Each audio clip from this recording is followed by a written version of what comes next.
ನಮಸ್ಕಾರ ಸ್ನೇಹಿತರೆ, RC ಕನ್ನಡಿಗ YouTube ಚಾನಲ್ಗೆ ಸ್ವಾಗತ ಸುಸ್ವಾಗತ.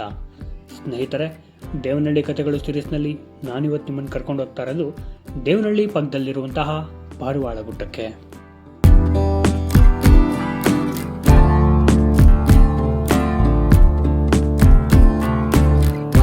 ಸ್ನೇಹಿತರೆ, ಈ ಪಾರಿವಾಳ ಗುಡ್ಡವು ದೇವನಹಳ್ಳಿಯಿಂದ ಚಿಕ್ಕಬಳ್ಳಾಪುರ ಕಡೆಗೆ ಹೋಗೋ ರಾಷ್ಟ್ರೀಯ ಹೆದ್ದಾರಿಲಿ ಎಡಗಡೆಗೆ ಕಾಣಸಿಗುತ್ತೆ. ಈ ಪಾರಿವಾಳ ಗುಡ್ಡವು ಶತಮಾನಗಳಿಂದ ಧಾರ್ಮಿಕ ಕೇಂದ್ರವಾಗಿ ಗುರುತಿಸಿಕೊಳ್ತಾ ಬಂದಿದ್ದು ದೇವನಹಳ್ಳಿಯ ಜೊತೆಗೆ ಅವಿನಾಭಾವ ಸಂಬಂಧವನ್ನು ಹೊಂದಿದೆ. ಈ ಗುಡ್ಡವು ಸುಮಾರು 44 ಎಕರೆ ವಿಸ್ತರಣವನ್ನು ಹೊಂದಿದ್ದು ಈ ಗುಡ್ಡವನ್ನು ಪಾರಿವಾಳ ಗುಡ್ಡ, ಪರ್ವತ ಗುಡ್ಡ, ಪಾರ್ವತ ಗುಡ್ಡ ಅಂತ ಮುಂತಾದ ಹೆಸರುಗಳಿಂದ ಕರೀತಾರೆ. ಈ ಗುಡ್ಡಕ್ಕೆ ಪ್ರಥಮದಲ್ಲಿ ಕಾಣುವ 2 ದೊಡ್ಡ ಬಂಡೆಗಳ ಮಧ್ಯೆ ಇರುವ ಶ್ರೀ ಆಂಜನೇಯ ದೇವಸ್ಥಾನ ಪ್ರಮುಖ ಆಕರ್ಷಣೆ.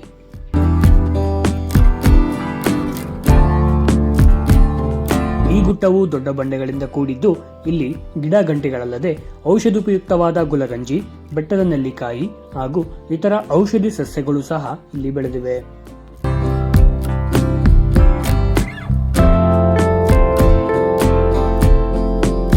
ಸ್ನೇಹಿತರೆ, ಈ ಗುಡ್ಡಕ್ಕೆ ಪರ್ವತ ಗುಡ್ಡ ಎಂಬ ಹೆಸರು ಬರಲು ಕಾರಣ ಸುಮಾರು 500ರಿಂದ 600 ವರ್ಷಗಳ ಹಿಂದೆ ಈ ಗುಡ್ಡಕ್ಕೆ ಶ್ರೀಶೈಲದಿಂದ ಗುರುಗಳೊಬ್ಬರು ಆಗಮಿಸಿ ಈ ಗುಡ್ಡದ ಗುಹೆಯಲ್ಲಿ ವಾಸಿಸುತ್ತಿದ್ದರಂತೆ. ಈ ಪರ್ವತ ಸ್ವಾಮಿಗಳು ಇಲ್ಲಿನ ಕಲ್ಯಾಣಿಯಲ್ಲಿ ಮಿಂದು ಹುಲಿ ವಾಹನದೊಂದಿಗೆ ಗುಹೆಯಲ್ಲಿ ಶಿವನ ಪೂಜೆ ಮಾಡುತ್ತಿದ್ದರಂತೆ. ಹೀಗಾಗಿ ಈ ಗುಡ್ಡಕ್ಕೆ ಪರ್ವತ ಗುಡ್ಡ ಎಂಬ ಹೆಸರು ಬಂದಿದೆ. ಈ ಗುಡ್ಡದಲ್ಲಿ ಅನೇಕ ಸಾಧು ಸಂತರು ಯಜ್ಞ ಯಾಗಾದಿಗಳನ್ನು ನಡೆಸಿಕೊಂಡು ಬಂದಿದ್ದಾರೆ. ಈ ಬೆಟ್ಟದ ಪಕ್ಕ ಗುಟ್ಟಳಿ ಎಂಬ ಗ್ರಾಮವಿದ್ದು ಅಲ್ಲಿ ಈ ಸಾಧು ಸಂತರ ಸಮಾಧಿಗಳ ಕುರುಹುಗಳಿವೆ.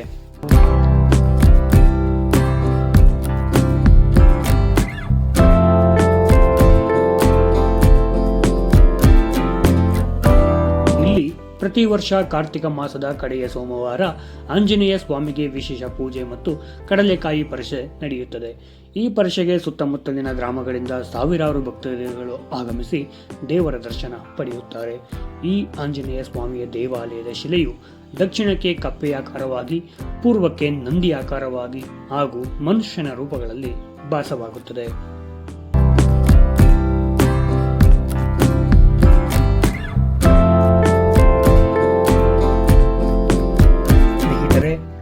ಈ ಗುಡ್ಡದ ಮತ್ತೊಂದು ಪ್ರಮುಖ ಆಕರ್ಷಣೆ ಇದೀಗ ಈ ಪಾರಿವಾಳ ಗುಡ್ಡದ ಮೇಲೆ 24 ತೀರ್ಥಂಕರನ್ನು ಒಳಗೊಂಡಂತೆ ಅಮೃತ ಶಿಲೆಯಲ್ಲಿ ದೇವಾಲಯವನ್ನು ನಿರ್ಮಿಸುತ್ತಿದ್ದು ಇದು ಪೂರ್ಣಗೊಳ್ಳುವ ಹಂತದಲ್ಲಿದೆ.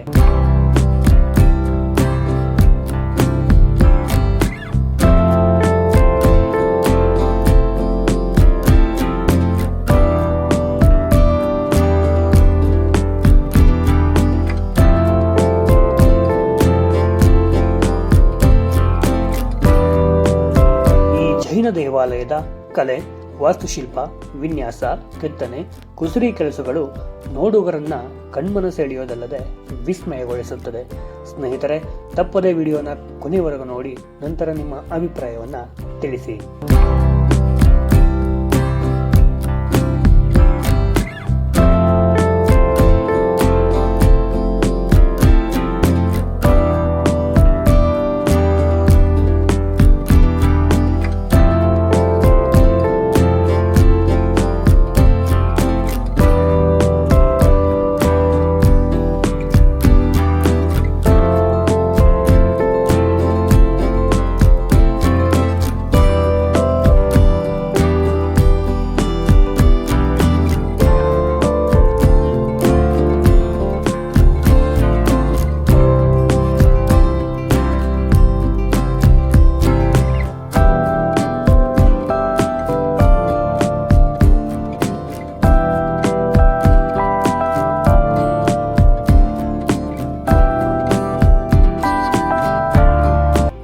ಈ 3 ದೇವಾಲಯಗಳ ಚಿತ್ರೀಕರಣಕ್ಕೆ ಅವಕಾಶವಿರುವುದಿಲ್ಲ. ಆದರೂ ಇದರ ರಚನೆ, ಕೆತ್ತನೆ ಅದ್ಭುತ, ಅಮೋಘ.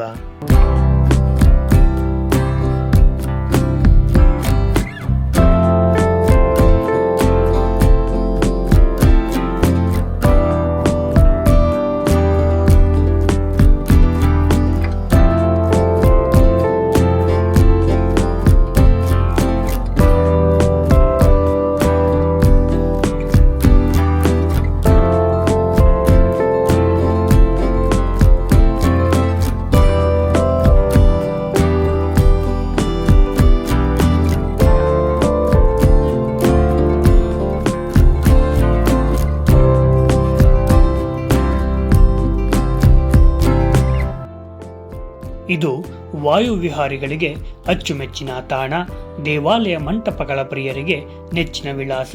ಎತ್ತ ಕಣ್ಣು ಹಾಯಿಸಿದರೂ ಬರೀ ಕಣ್ಣಿಗೆ ಕಾಣುವುದು ಕೆತ್ತನೆಗಾರನ ಕೈಚಳಕ.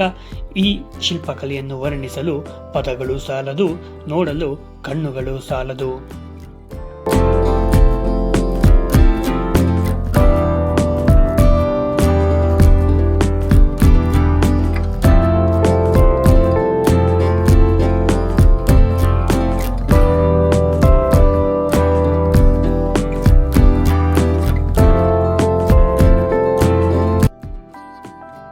ಈ ಸ್ಥಳ ತನ್ನ ಬಳಿಗೆ ಬರುವ ಪ್ರವಾಸಿಗರ ಮನಸ್ಸಿಗೆ ಮುದ ನೀಡುತ್ತಾ ತನ್ನ ಬಳಿಗೆ ಆಕರ್ಷಿಸುತ್ತದೆ.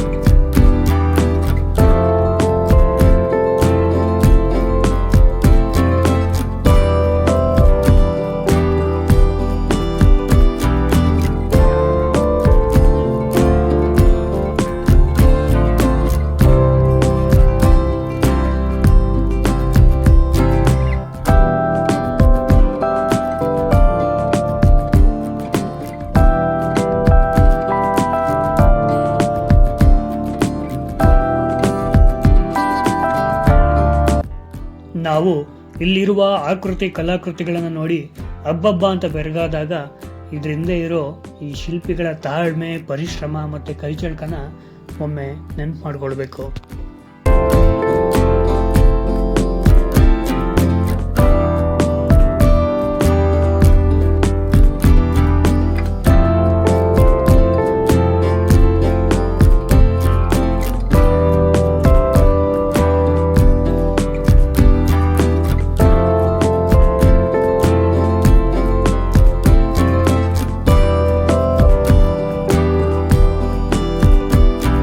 ದೇವಾಲಯಗಳನ್ನು ನಿರ್ಮಿಸಿ ಅದರಲ್ಲಿ ಕೆತ್ತನೆ ಶಿಲ್ಪಕಲೆಗಳನ್ನು ರೂಪಿಸುವುದು ಸಹಜ. ಆದರೆ ಕೆತ್ತನೆ ಶಿಲ್ಪಕಲೆಗಳಿಂದಲೇ ನಿರ್ಮಿತವಾಗಿರುವ ಈ ದೇವಾಲಯ ಒಂದು ವಿಶೇಷ.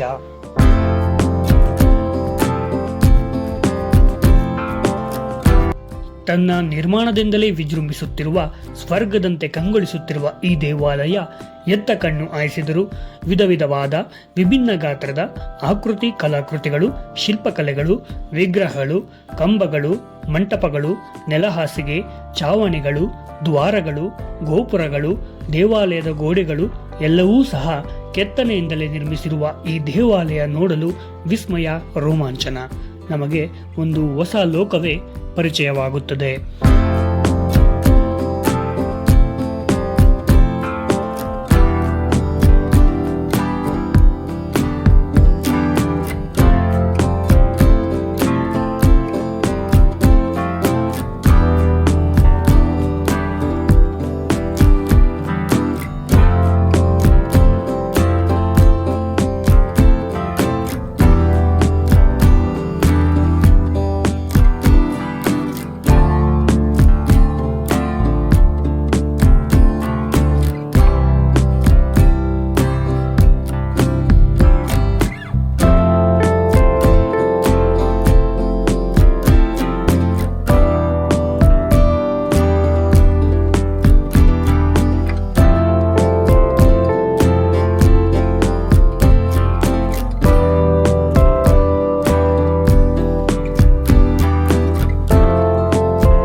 ಈ ಅದ್ಭುತ ಜಾಗವನ್ನು ಹುಡುಕಿ ಬಂದು ನಿಂತಿರುವ ನಾನು ಇಲ್ಲಿನ ದೇವಾಲಯಗಳನ್ನು, ಇದರ ಸೌಂದರ್ಯವನ್ನು ಗಮನಿಸುತ್ತಾ ನಿಂತವನಿಗೆ ಈ ಪವಿತ್ರ ಸ್ಥಳದಲ್ಲಿ ಒಂದಷ್ಟು ಸಮಯ ಕಳೆದು ಹೋದರೂ ಮನಸ್ಸಿಗೆ ಖುಷಿ ಮತ್ತು ನೆಮ್ಮದಿ ಸಿಕ್ಕಿತು. ದೇವನಹಳ್ಳಿಯಲ್ಲಿರುವ ಈ ದೇವಾಲಯಕ್ಕೆ ನೀವು ಒಮ್ಮೆ ಭೇಟಿ ಕೊಡಿ.